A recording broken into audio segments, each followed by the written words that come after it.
शरीर के प्रति जो हमारा धर्म है उसके साथ साथ आत्मा के प्रति हमारा धर्म है, और उसके लिए साधना आवश्यक है। साधना आवश्यक है। और आत्मा तक प्रवेश का जो द्वार है वो है हमारा मन।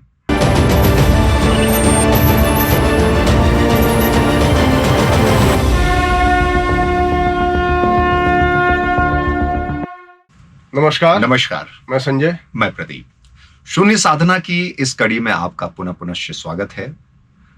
अब हमारा प्रयास है कि हम सप्ताह में ज्यादा से ज्यादा दिन आपके बीच में पहुंचे। क्यों सनी भैया? सही बात। कोशिश करते हैं, एक ऐसा प्रयास करते हैं और एक कड़ी बनाते हैं।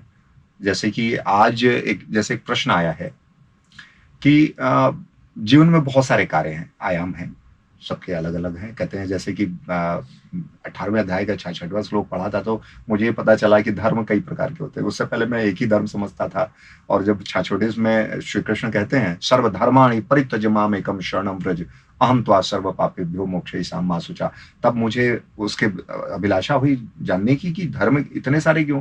फिर आगे पढ़ा तो पता चला या धार्याते तद्धर्मा, आप जो धारण कर लें वो धर्म है। तो उसी तरीके से आपने जीवन में माता पिता पत्नी पुत्र, ऑफिस के कर्मचारी हैं, सोसाइटी है, तो जीवन में बहुत सारे कार्य हैं।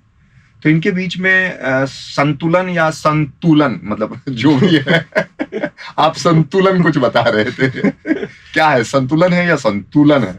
लोग संतुलन बनाने की बात करते हैं जी। अब बोलते मुझे संतुलन बनाना है। मेरा पहले संतुलन तो बना ले। मतलब पहले शब्द उसका अभिव्यक्ति में तो संतुलन बन जाए। शब्द को तो समझ ले पहले जी, क्योंकि शब्द आप नहीं समझोगे तब तक उसके आगे की कार्यवाही नहीं समझोगे। जैसे अभी आपने धर्म की बात की जी। धर्म बहुत सारे होते हैं। धर्म बहुत सारे ऐसे होते हैं कि आपके घर पे एक बच्चा पैदा हुआ, ठीक है, तो आप क्या करोगे? अब बच्चे के प्रति आपका कोई धर्म है? हाँ, धर्म एक्चुअली वही होता है, कर्तव्य। कर्तव्य। हाँ, इसको धर्म के नाम पे लोगों ने धर्म का नाम अलग ही एक व्याख्या बना के उस पे युद्ध चालू हो गया। जी, बिल्कुल। और कहा भी गया है कि मनुष्य धर्म है, मनुष्य धर्म है। हाँ। पिता का धर्म है, माता का धर्म है, ये हर चीज जो धर्म है बेसिकली क्या है, कर्तव्य है जी। एक बालक अपने घर पे पैदा हुआ है तो हम उसको पालते पोसते हैं। ऐसे तो भगा तो नहीं देते ना, नीचे निकालो यार, पैदा हो गया ये, पालते पोसते बड़ा होता है। अब उसका क्या धर्म होता है कि जो माँ बाप ने मुझे 20 साल पाला पोसा है, एटलीस्ट कम से कम उसका कर्ज चुकाने के लिए 20 साल मैं भी उसे पालू पोसू। हाँ, एटलीस्ट उसका ध्यान रखा मैं। हाँ, लेकिन आज की जो संतुलन की हमारी बात है वो परिप्रेक्ष्य में है कि जैसे हम शून्य साधना कर रहे हैं या किसी प्रकार की कोई साधना कर रहे हैं, तो उन सारे धर्मों का निर्वहन करते हुए इसका संतुलन कैसे बने जीवन में? सारे धर्मों को वही तो बताया। जैसे बच्चे को 20 साल आपने पाला है और बच्चा आपको नहीं 20 साल कर रहा है, पाल रहा है, तो संतुलन बिगड़ा ही गया है। बिल्कुल। अभी आपके घर पे मेहमान आया, आप भूख करवा रहे हो, खाना खिला रहे हो, अच्छे से उसका ध्यान रख रहे हो, और वो क्या बोलते हैं इसको कि मेहमान नवाजी बोलो या हाँ, या आपका धर्म क्या है? हाँ, आदर सत्कार करना मेहमान के प्रति आपका क्या धर्म है? हाँ। और अतिथि देवो भव, देवो भवो। हाँ। और कोई अतिथि आपके घर पे आया है और आपने उसका सम्मान नहीं, कैसे भगा दिया, तो आप धर्म से विचलित हो गए। क्योंकि आप धर्म से विचलित इसलिए हो गए कि अब इसको खिलाओ पिलाओ रखो, इतनी तो क्षमता है नहीं, तो जितनी क्षमता है उतना तो करो। तो संतुलन यही बिगड़ रहा है। पहले क्या था कि प्रभु जी उतना ही दीजिए जितना कुटुंब समाए और जो आए भूखा ना जाए। आज हो गया कि जितने इतना दीजिए कि सब मैं जमा कर लूं। हाँ, सब मैं जमा कर लूं और जो आया उसको भगा दूं। बहुत बढ़िया, भूखा ही भगा दूं। बहुत बढ़िया। तो मैं दर्शकों से ये कहना चाहता हूँ, देखिए ये हमारी छोटी छोटी कड़ियां हैं, और संतुलन के बाद में अभी संजय भैया ने कहा कि जितने धर्म हैं और अगर ऐसा करेंगे तो हमारा संतुलन बिगड़ेगा। तो ठीक उसी तरीके से शुरू से हम शून्य साधना में ये चर्चा करते आए हैं कि शरीर के प्रति जो हमारा धर्म है उसके साथ साथ आत्मा के प्रति हमारा धर्म है, और उसके लिए साधना आवश्यक है। और आत्मा तक प्रवेश का जो द्वार है वो है हमारा मन। तो मन पर जब तक मन की चंचलता रहेगी तो शरीर की साधना तो उसके साथ चलती रहेगी। जैसे अच्छा खाने को मिलेगा तो खाने में क्या बुराई है, सबको खाना है। अब एक महात्मा है, वो भी जीविकोपार्जन के लिए, शरीर को चलाने के लिए कुछ ग्रहण करते ही हैं, और एक भोगी है जो बहुत खाता है, वो भी खाते ही है।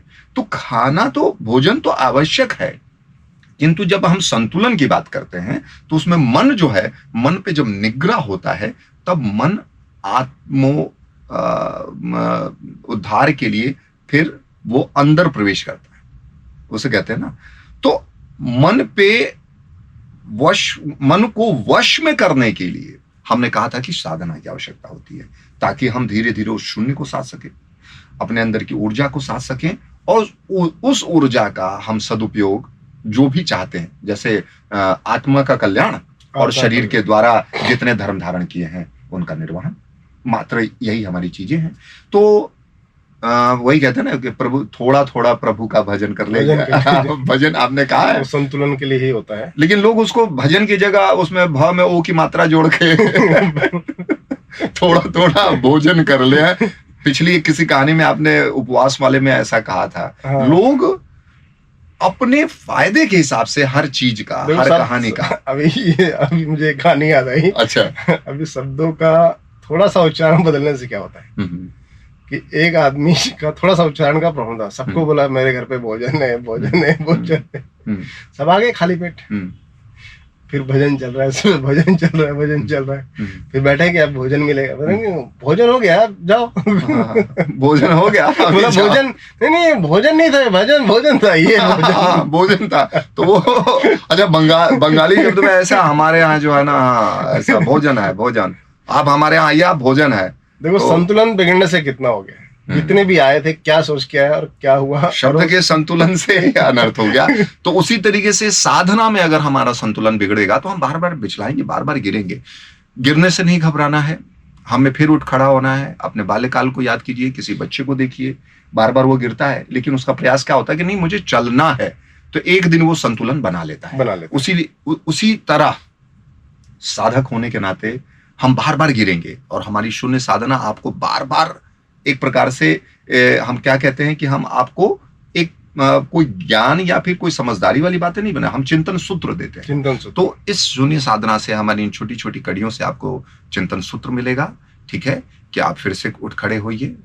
हरिवंश राय बच्चन या किसकी अमिताभ जी एक कहानी सुनाते हैं कि एक नन्ही सी चींटी दाना लेकर चढ़ी दीवार पर, बार बार फिसली, बार बार गिरी, किंतु अंत में उसकी भी कोशिश बेकार नहीं होती, और कोशिश करने वालों की कभी हार नहीं होती। तो हमें कोशिश करते रहना है, और हमारी यही कोशिश है कि हम मिलकर हम अपने अपने जीवन की इस साधना को साधें, शून्यता को प्राप्त करें, तटस्थता को प्राप्त करें। अगली बार मिलते हैं किसी नई कड़ी के साथ, किसी नए चिंतन सूत्र के साथ। तब तक के लिए नमस्कार। नमस्कार।